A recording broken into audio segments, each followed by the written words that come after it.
Sir एक मुद्दा राहिला होता UGCचा मुद्दा. तर UGCच्या मुद्द्याबद्दल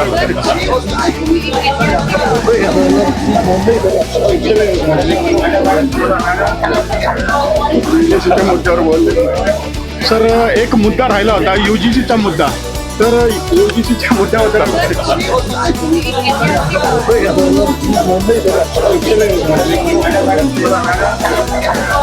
UGCच्या मुद्द्यावर बोलले. सर एक मुद्दा राहिला होता UGCचा मुद्दा.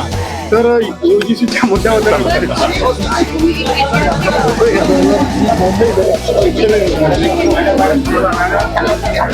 UGCच्या मुद्द्यावर बोलले. Everyone, please follow, like, share, comment and subscribe the Samyak Kranti channel. Thank you. सर्वांना क्रांतिकारी जय भीम नमो बुद्धाय.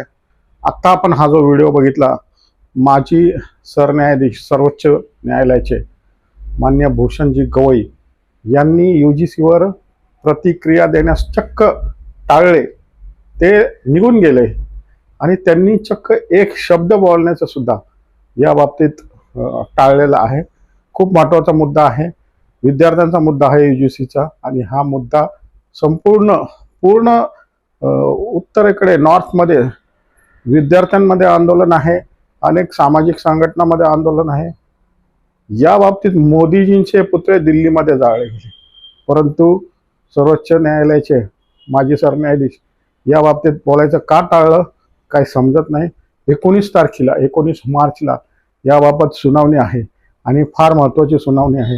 तरीसुद्धा या बाबतीत मान्य भूषण गवई आहेत, यांचं म्हणणं काय आहे हे समजलं नाही.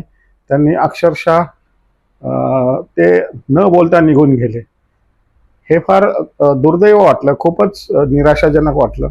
त्यांनी बोलणं अपेक्षित होतं, परंतु ते का बोलले नाहीत, कशासाठी बोलले नाहीत, हे फार म्हणजे विचित्र प्रकार आहे. पुण्यात आले होते आणि एका कार्यक्रमाच्या दरम्यान त्यांनी अनेक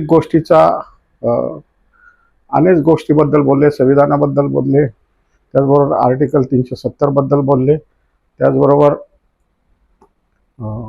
रिझर्वेशनचं जे क्लासिफिकेशन आहे त्याबद्दल बोलले. अनेक मुद्दे ते बोलले, परंतु जो मुद्दा राहिला होता महत्त्वाचा, तो मुद्दा ते या ठिकाणी बोलू शकले नाहीत. जो UGCचा मुद्दा आहे, विद्यार्थ्यांचा मुद्दा आहे, शिक्षणाचा मुद्दा आहे, या बाबतीत त्यांना बोलणे अपेक्षित होते. येणाऱ्या 19 मार्चला या बाबतीत सुनावणी आहे. पाहूया काय होते. स्टे आलेला आहे सुप्रीम कोर्टाचा आणि भूषण गवई यांच्याकडनं अपेक्षा होती की ते बोलतील, परंतु त्यांनी या ठिकाणी बोलायचं टाळलेलं आहे. ही फार दुर्दैवी बाब आहे.